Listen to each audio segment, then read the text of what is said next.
Hi everyone, I'm Dan Harding, Editor-in-Chief of Power Motoryacht, coming to you guys from the Palm Beach Boat Show. And while I should be probably looking at some of the newest boats to debut, it's these two boats behind me. If anybody who reads Power Motoryacht knows, I am a sucker for a good Bertram restoration, and we have two of the finest ones I've ever seen behind me. A 1967 Bertram 20 and a 1966 Bertram 25.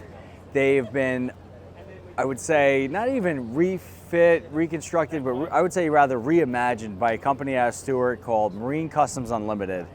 Instead of ruining this with me talking, I'm just going to let you guys take a spin through what has been stopping showgoers all weekend.